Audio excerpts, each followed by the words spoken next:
Pemirsa, kenaikan upah minimum rata-rata 1,09% disambut gelombang aksi buruh di seluruh penjuru tanah air. Buruh menuntut kenaikan upah hingga 10%. Kegaduhan pun tidak terelakkan.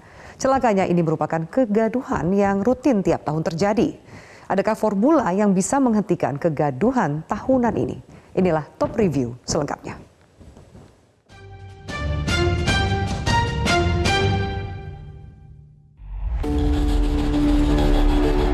Inilah aksi ribuan buruh dari berbagai serikat buruh di Jawa Barat pada Selasa.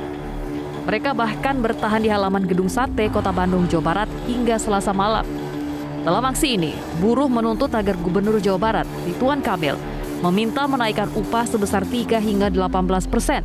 Sebab jika tetap mengacu kepada PP 36 tahun 2021, ada 11 kabupaten tidak naik gaji dan ada beberapa daerah yang naik hanya 1%. Selain di Bandung, gelombang penolakan buruh terhadap penetapan UMP 2022 digelar di sejumlah wilayah di Indonesia. Di Gresik, Jawa Timur, massa buruh terlibat kericuhan dengan sesama buruh saat hendak mengajak buruh perusahaan di Gresik ikut demo bersama mereka. Aksi buruh berhasil diredam aparat kepolisian dan TNI. Mereka langsung dipaksa untuk meninggalkan lokasi dan berangkat ke Gedung Negara Geraha di Surabaya untuk menyampaikan aspirasinya ke Gubernur Jawa Timur. Di DKI Jakarta, ratusan buruh dari Konfederasi Serikat Pekerja Indonesia atau KSPI berunjuk rasa di depan Gedung Balai Kota DKI Jakarta. Para buruh menuntut Gubernur DKI Jakarta untuk mencabut dan merevisi UMP DKI Jakarta tahun 2022 yang dianggap terlalu kecil. Sebelumnya, UMP DKI Jakarta tahun 2022 ditetapkan sebesar Rp453.935. Jumlah itu hanya naik 37.749 atau sekitar 0,8% saja dibandingkan tahun lalu. Kami meminta kepada Gubernur Anies Baswedan harus segera mencabut dan merevisi UMP DKI sebesar 7-10%. Karena sekarang sudah ditetapkan upah yang dinaikkan sebesar 453 sekian, itu adalah cuma 37.000. Sebagaimana diketahui, rata-rata kenaikan upah buruh secara nasional adalah 1,09%. Angka ini merupakan hasil perhitungan dari data yang disiapkan Badan Pusat Statistik, seperti pertumbuhan ekonomi dan konsumsi rumah tangga. Pemerintah menyebut formula ini sudah sesuai dengan peraturan dan ketentuan yang berlaku, mengacu pada Undang-Undang Nomor 11 Tahun 2020 tentang Cipta Kerja dan PP Nomor 36 Tahun 2021 tentang pengupahan. Sekaligus untuk mengurangi kesenjangan upah minimum di setiap daerah. Aturan ini memang berbeda dari sebelumnya yang hanya mempertimbangkan komponen hidup layak usulan pekerja, pertumbuhan ekonomi, dan inflasi. Gubernur DKI Jakarta Anies Baswedan menyebut bahwa kecilnya kenaikan upah minimum provinsi di DKI Jakarta merupakan hasil kebijakan pemerintah pusat.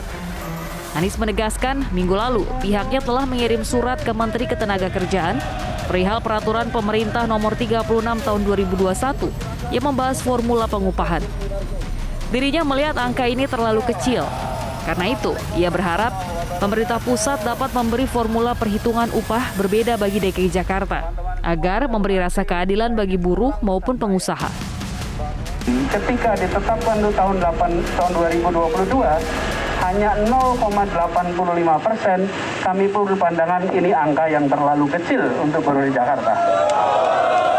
Jadi teman-teman semua, saya memang terbiasa bekerja untuk menyelesaikan masalah, bukan untuk mengumbar masalah. Betul?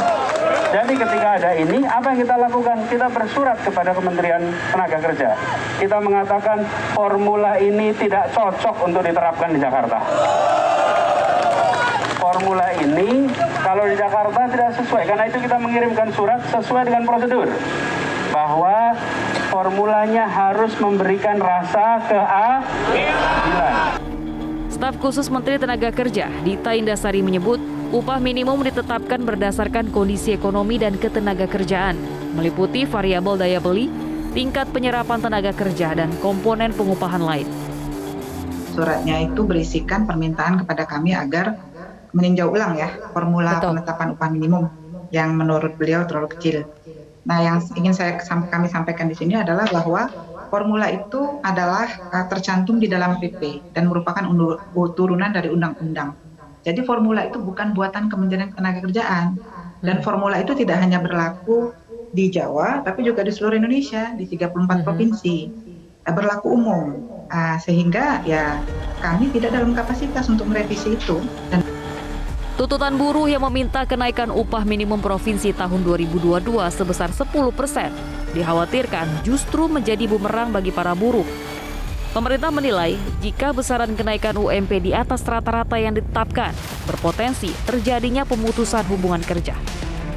Apakah akan melakukan mogok dan sebagainya, unjuk rasa, saya rasa itu adalah bagian dari hak untuk menyatakan pendapat ya, terutama di sini adalah mengenai masalah hak untuk mengeluarkan pendapat. Tapi kalau untuk sampai mogoknya itu mengganggu perusahaan, saya rasa itu sudah tidak pas karena kita ada regulasinya. Tadi sudah disampaikan oleh Pak Agung dalam slide yang tadi ya, bahwa mogok yang kita kenal itu adalah mogok karena gagalnya perundingan antara pemberi kerja dan pekerjanya.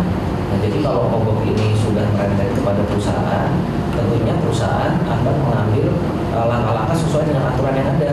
Kita hanya menghimbau dan mengingatkan bahwa jangan sampai perusahaan itu menjadi terganggu, dan itu perusahaan juga mempunyai hak gitu ya, punya hak untuk juga melindungi dari hal-hal yang memang di luar daripada aturan. Sengkarut upah buruh terjadi hampir setiap tahun. Adu kuat antara massa buruh dengan kekuatan modal dari dunia usaha kerap membuat pemerintah berada dalam posisi sulit. Apakah tiga pihak tersebut mampu merumuskan formula yang bisa mengurangi kegaduhan tahunan ini? Kita tunggu.